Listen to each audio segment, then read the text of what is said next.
What are we doing? We're going for a cruise. Get on in. Okay. Want to go cruising?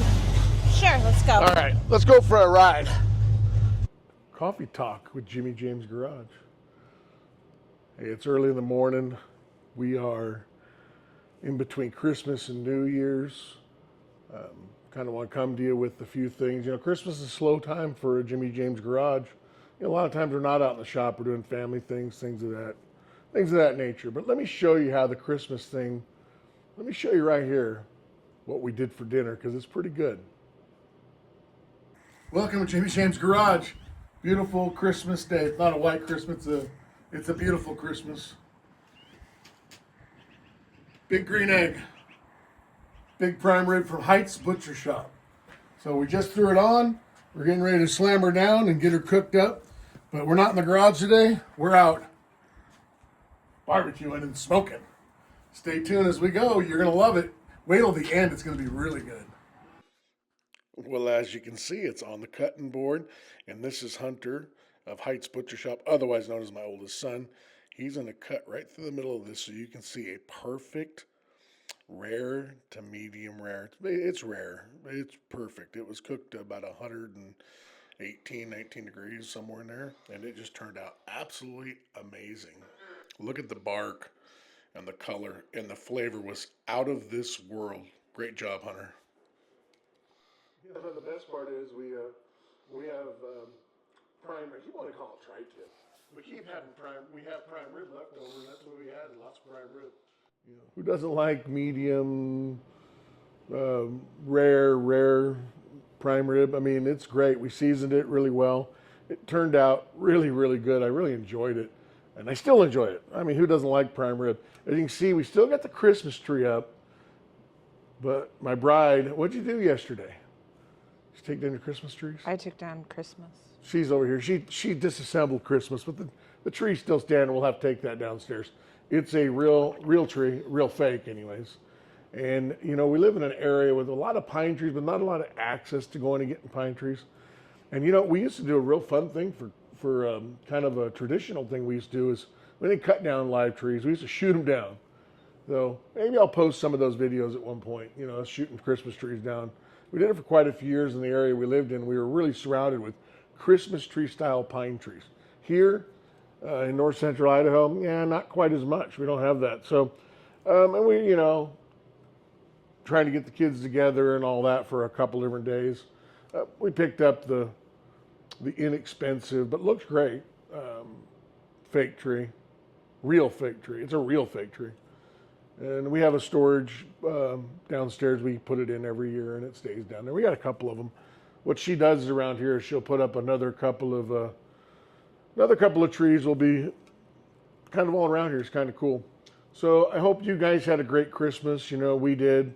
We had the grandkids here going crazy and going nuts and, you know, running circles. The way our home is set up here, we have a fireplace here and there is a purposely built track that they can loop around. And it's like a double track because then they can go into the kitchen dining room and then back here in the living room and then around the fireplace again into the entry hall. And it is the perfect setup for a kid to take laps in. I got to tell you, whoever built the house they're thinking, I'm going to make their grandparents' life hell because they're going to go in circles around there. What do you think of that, Tori? They enjoy it. They have a good time. So Tori's sitting in her little recliner here, and we do this in the morning. We enjoy the view, and we have our coffee, and this is what we're doing. And so everybody, you know, is enjoying this kind of a dead week.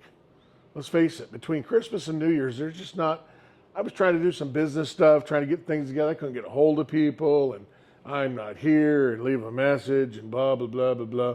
So, you know, it's a time to, I guess, to be with family and to reflect and to, you know, enjoy the year. We've had a really busy year, and we did some things that are really interesting. Like if you follow along a little bit with my stuff, there's a guy that was Santa Claus at a Christmas event we did at the Bar 46. And I'd like to give a big shout out to them. You know, if you're watching this right now, as soon as you get done, not now, but here in a minute, YouTube Bar 46 Farms, and look what they're doing. Pretty interesting stuff. In fact, my bride over here, she helps with their YouTube stuff. And yeah, they have great videos. It's a really neat farm. We did a lot of Christmas things there with their event, and they raise Akaushi cattle, and just a whole big thing. Go check it out after you see this. So that brings me to my next subject is, let me put my coffee down, my hat. Look at my hat, my Boston Scally. So as you well know, about 6-8 months ago, I switched to these style, and they have different names for them. They call them flat caps, and they call them newsboys, and they call them scallies, and there's a lot of different names for these. And I just kind of got tired of the cowboy hat or the baseball hat. It's just kind of, everybody has one, everybody wears one, and kind of interesting story. We were going to a wedding, and I wanted to look a little dressier for the wedding, but still be comfortable. It was going to be outside, and so I'm kind of getting kind of thin up there. And last thing I want to do is burn my head because it was the summertime, and late summer, and I just didn't want to scorch my head. So a baseball hat, I could have went, and I didn't have a cowboy hat with me. So I'm like, well, what do I do to not scorch my head? So what I actually found was one of these. I found it at like a department store in Portland, Oregon, of all places. And I thought, wow, this is kind of a cool little, this is a neat little look. It has a, it covers my head. So I don't get burnt. It has a very more of a dressed up feel than a baseball hat. And so I bought it, put it on. Didn't think much of it. I wore it, the thing. It's very comfortable. It fits really well.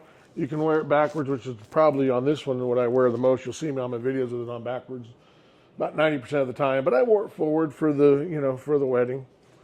And that looked good. And I put it in the closet because that was quite a few years ago. I didn't even think about it. And then I was like, with this YouTube, channel stuff, I was just like, I wear different hats all the time, and some of them have logos on them, and there can be issues with that. And I'm like, hey, wait a minute! I found this in my closet, and I thought, yeah, the only logo on this one is mine that I had put on. So now we're talking, and I kind of fell in love with them. So I started noticing a lot of people. They talk about that Peaky. They call it the Peaky hat, and that's after that Peaky Blinders show, because those gangsters wore these style hats, and that's why they've gained popularity, is because of that. In fact, there's companies out there called Peaky hats. Go figure. But there's quite a few companies that make them. This one here, and we've actually sold a couple. If you want one, you can always reach out to me, and I can hook you up. So this one was a Levi, made by the Levi company, just like the 501s, and I have two of these. This is the one I wear when I'm not going to be in the shop. You see the logo is nice and bright on here. It looks good. It's clean. I try to wear it where I'm not going to be under a car or something. This one here also has the logo, but if you notice, it's all dirty. The house dirty. I wear it all the time, and so I kind of got hooked on them a little bit. So what did I do? I started searching around at different kinds, and this Boston Scally, this is a limited one, or I guess it's limited. They have a lot of different, styles and things, but it's got a really neat lining on the inside. It's got a little shamrock on the back. This is a very quality hat. This is called the Boondock, and I also got the pin with it. Look at that pin right there. And I am going to write down right here what that pin means. That's what I'm going to do right there. So now you can read exactly, because it does mean something. And it's also in the back of the hat. So there's a reason for this hat, as you see right now. So I really like it. I enjoyed this hat. I think it's a cool looking hat. It's definitely different. In fact, I was in a bar the other day, and a gentleman in there says, hey, your guy always has different hats. And it's funny because two of the hats are the same. So we have this one, we have this one, and we have this one. Yet they're all, these are the same hats, but they're different colors because they're worn, you know. And I've washed it and things like that because it just gets so greasy because I wear it out there. And then I wear a baseball hat occasionally, you know. So it was funny that he made the comment that I'm the guy with the different hats. And yeah, I even bought my dad one for Christmas, and I hope he enjoys it. These are, like I said, they're when you jump up to the Boston Scally, you're going to pay a little bit of money for these, but they're nice. They're a great quality hat. I'm going to try some of the other companies too and see what kind of quality they have on their hats. So, so that's kind of what's been happening here lately. The other thing we've had happen, which has kind of really slowed our roll, it hit a little harder than we thought it would. But we lost our dog Goose. Goose had to be, we had to take him to the vet and put him down. He ended up with a, what was it called, Tori? A mast cell tumor? Yeah. He had a mast cell tumor. The dog was 13, well, he was going to be 13 here next week, but he was basically 13 years old. He was a mirror of health his whole life. He was able to jump on the bed and jump off the bed and run and just up and down the stairs. And he, you know, even being of his age, he didn't look like it. Yeah, he didn't have a lot of gray in the face. He's a Boston Terrier. Hey, Boston Scally, yeah. Boston Terrier. We've had two Boston Terriers prior or total. We had Howie was the first one, and kind of what come about with that, how we ended up loving the Boston Terrier so much. A buddy of mine, Marvin, hope you're watching, had a dog named Pete. I'll just never forget it, and so was around him, you know, quite a bit, and went, man, that is a cool dog. He was small, compact, just a almost a little fighter dog. I mean, just as friendly as can be. And that hooked us. We were like, we're going to get one, you know, because as kids, you get different dogs, you know, and stuff. And we had little kids, and so we thought, we're going to get one. Of course, we named him Howie. Of course, you know why we named him Howie. It's a Raider. Come on now. So we named him Howie. He was a great dog. Lasted, you know, about 12 years, I think he was. Again, mast cell tumor got him. Sad, you know, it was the kids' like first real dog, you know, that they had that was around all the time. He went everywhere with us, and so we had to get another Boston. So we picked up Goose. The funny thing with Goose wasn't Goose for the first, I don't know how many months, Tori, until we named him. It was just a couple weeks. I don't know. It was a while. He had a bunch of different names. Goose ended up sticking. So, yeah, Goose was a great boy. He just was obviously really attached to my bride. He sat in her chair every day with her. He never left her side. Slept with us, things like that. And so just last week, he woke up middle of the night barfing and puking everywhere. And we discovered he had this big lump on his side that popped out. They say it's a kind of an allergic reaction. He's probably had it for a little while. Anyways, so they said he had about 6 weeks. So we were going to do the 6-week thing, get him through Christmas and all that good stuff. But Christmas Eve, actually the night before Christmas Eve, he bled all over the place. It burst. Took him to the vet, and pretty much the inevitable. Yeah, we can patch him up. We can do this. We can do that. We can do this, but he's not going to make it. You know, it's just a matter of time. And so, you know, it's a hard choice to make on Christmas Eve. But at the same token, 13 years he was a good boy, and he did, you know, great things with our family, and he was a constant entertainment.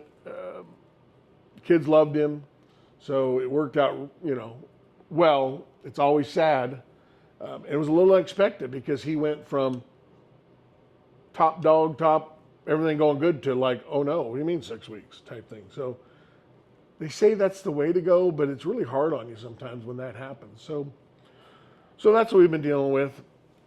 We also have a few other things we have in the works, which I'm not going to get too far into at this point because I don't know if it's going to pan out or how it's going to pan out, but it's been something that's been taking us up daily, and it's a good thing. It's a really good thing. But again, I'm not going to spoil all that until we actually what do we call it? Make the deal. Is that the best way to put it? Make the deal? Yeah. Yeah, until we make the deal, we're not going to really spoil it. In fact, we're going to be heading to do some of that work today. And it's like I said, if we can make all this happen, it'll be a real prize. It'll be something that we've wanted to do for a while, and it'll really change some of the things that we do. So, anything else to add for this Christmas week, Tori? You have anything else we need to talk about? No, just start the new year out and Let hopefully. me show you something real quick. Yeah, this is our oldest grandson, Remington. He's not the oldest grandchild, but he's the oldest grandson. He won $1 at Christmas. He was so excited. He did really good on this little game we played. And congratulations, Remy. What a good job he did on that. He was so proud of his $1. And then we have Ridge. This is a little short video that says, "You got to keep living, man," and plays that song. It's a short. I can't play it because of copyrights, but he's on his quad holding a beer with a smoke between his fingers and his quad. It's freaking awesome. He's a character. Then we turned the corner yesterday, and this kid didn't capture it. There were so many elk. They were everywhere. It was a big, giant herd. It was really cool. What'd you think of the elk? Just right up the road. We turned the corner and like, bam. Anyways, as you just heard. So we're going to wrap this up. New Year's is coming. New Year's Eve is tomorrow. Party on, Wayne. Party on, Garth. That kind of stuff. Have a good, safe New Year's. We'll see you. We're going to see you next year. But until then, what I want you to do is I want you to do the like, the subscribe, and all that stuff, because the year of Jimmy James Garage is 2026. And I really appreciate you guys for this last year, because we've been at it for a year now. This started last Christmas, this Jimmy James Garage. It's what I do out here in the shop all the time. It's how I, most stuff you see is very unedited, very real, live. I take suggestions from you guys, and love your comments. In fact, comment in the bottom down there about what you got planned in 2026. What are you going to build on? Are you going to build on a 52 Chevy? Anybody? You're going to build on a Metro? You're going to work on your slick 65 Ford? What are you going to do? What are you going to do? What are you going to work on? You're going to work on your Camaro? You're going to work on your Nova? You're going to work on your old truck? What are you going to work on? Are you going to work on your Mustang? Because we know it's a Mustang, you're going to work on it. I had to throw that in there. So, anyways, let me know what you're going to work on, what you got going, what you'd like to see different here in 2026. We hope it's a very blessed year for you. We hope it is a great year. We hope you had a great year this last year, and we'll see you down here on the next video. And after that, we'll see you next year. Say goodbye, Tori. Bye. Happy New Year. Happy New Year. She sounded excited. She hasn't had all her coffee yet.